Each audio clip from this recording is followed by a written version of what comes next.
thing I think about most is, how the heck did we do this? You know, we were a couple of young people in, our early 20s, no business experience, no money, and oh my gosh, and yet at the time, all the steps seemed to come into place, and it seemed like we must be doing the right things. I would look at people trying to start companies and start businesses and start industries this way again, and I would say, crazy, you're crazy, don't follow that example. It was just so rare, but it really goes back to a lot of whys, inspiration and intelligence and innovation. And early inspiration from books told me I wanted to be an electronic engineer like my father.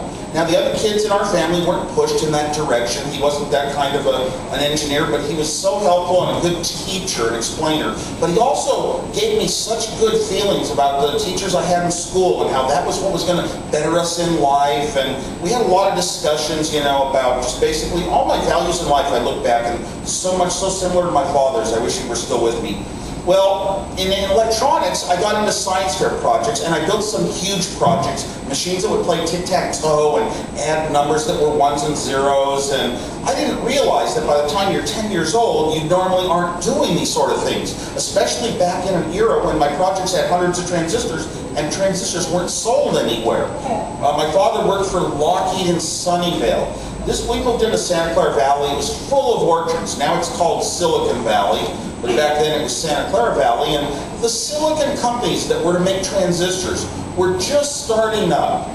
William Shockley had moved out from the East Coast and started Shockley Labs, and other transistor companies spun off. And those transistors were going to change life in all the ways that it happened. Everything from transistors to chips to microprocessors to computers to everything we have today really still is built on transistors. They followed the vacuum tubes. I built a ham radio in early years, and the way you did this was you bought a box of parts. And the parts came with a manual, and it showed you how to screw things together and bolt a big metal cabinet, put some dials on it, solder wires between all the tubes and the resistors and all the parts it was made out of, and you would build your own. And I was very young, just 10 years old, had a soldering iron, building these projects that took weeks to build, and then you tune them up. And getting a ham radio license was not trivial either. You had to pass tests on electronics and radio law, and that was very important to me. Well, I thought I had something special on the other kids. I never talked to any friends about ham radio because no other friends did it. But I knew that I had something special at home in my little bedroom. I had this set, and I could go and make transmissions. It was really neat to feel this feeling of power, being a shy kid basically, but I had this feeling of power that I could reach out and touch people in other states with my radio. Well, I stumbled onto a computer manual by accident and got involved in these science fair projects, and the teachers started thinking, you're really smart in electronics and science and computers. They treated me like I was the smartest person they'd ever met because I could solder transistors together. And it's kind of think those are the geniuses in life. So, I was kind of really proud, and I just got this image of myself as being, I'm an electronics person. I'm going to be an engineer like my father when I grow up, and I'm going to be a 5th grade teacher. That's my second goal in life. And I expressed those goals to my father. In high school, I had a great electronics teacher who realized that I knew the electronics already. I was so advanced, and I was also one of the top math science students in the school that would get the math awards from my schools. I was that level. And my electronics teacher said, you know the electronics, so why don't you go to a company outside of school that has a computer and learn to program? I have an engineer friend that's agreed to let you do that. So every Friday I got to go down to Sylvania and program a computer. Learn how to program these machines that do a million things a second, and even though they do a million things a second, they couldn't solve simple problems like a knight on a chessboard bouncing around hitting every square exactly once. They couldn't solve it without a good approach that comes from a human being. They couldn't solve it with a dumb approach. So even a million things a second doesn't solve a lot of the things in life. While I was there, I discovered a manual on computers. Wow, I had built science fair projects out of what was called logic, the building blocks of computers, but I really didn't know what a complete computer was all about. And this book described the Digital Equipment PDP-8 mini computer, one of those big rectangular boxes that sit in racks on a factory floor and look all impersonal and nobody gets near them. And I drooled over this manual, reading every page, finding out every little function that every button on it did, how to get the ones and zeros into memory and how it ran programs. And then the idea occurred to me, I wonder, from all my science fair experience, if I can take these little parts called chips that are being made and combine them on paper and design a computer. I don't know why I got this idea of trying to design a computer when I was about 16 years old. But I sat down alone in my bedroom, the door is shut, never did this with friends or teachers or my father, only all alone, sat down on page after page after page of paper, trying to link together little devices that would do things like addition, and they would do the parts of a computer of doing one little step after another, and fetching memory, and all these other strange things computers do. And eventually I was able to design a computer, but my design wouldn't have been any good. It would have been wrong. But it was on paper. I could never build it to test it because a chip, my computer might be 100 chips. A chip cost $50 back then for a good chip. And that's like hundreds of dollars in today's money.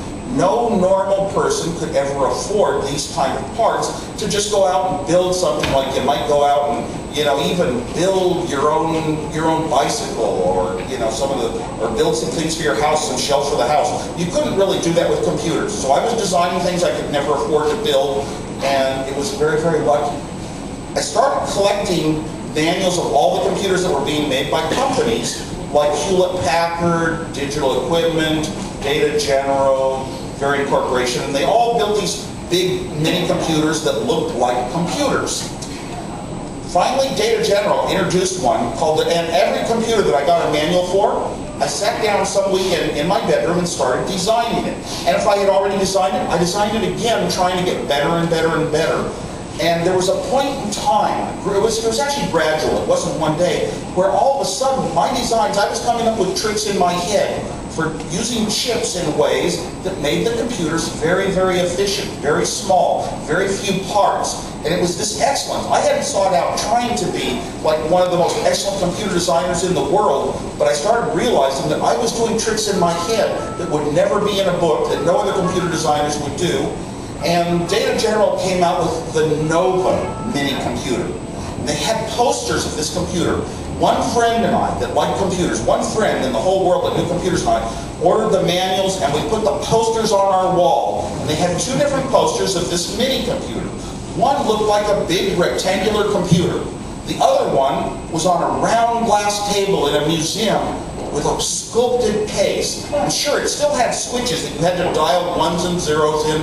You had to push buttons to get data into memory. It was a computer at heart, but it had this striking look that was so different than any other computer. And I always liked something that was so different than all the others.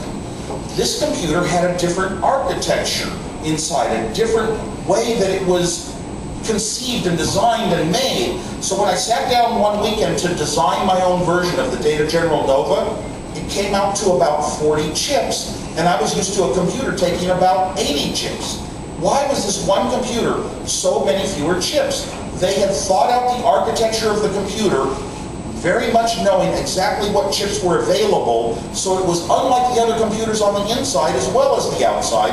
And by being that way, it took many fewer parts, and I learned a lesson.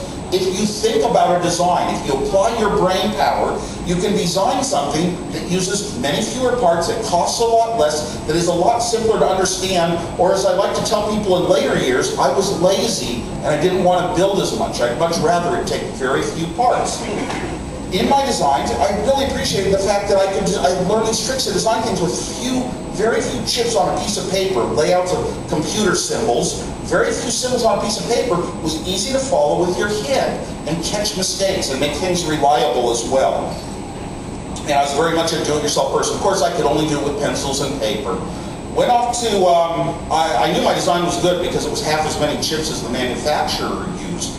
So I knew I was really good at this computer design stuff, but my father was an engineer, and I told him, I'm going to be in engineer, like, I'm going to be an engineer someday. Well, that means I'm going to design radios, television sets, satellites, guidance systems, that sort of stuff. I mean, computer science was something you never did as a job. Computers were maybe in far-out research at certain universities, but only a very few of them. Computers were in the military, these things that took huge rooms to build, and they ran on vacuum tubes and all these stories that you read about. And you didn't really encounter computers in real life. We didn't have them in our high school. I had to go down to that company to program.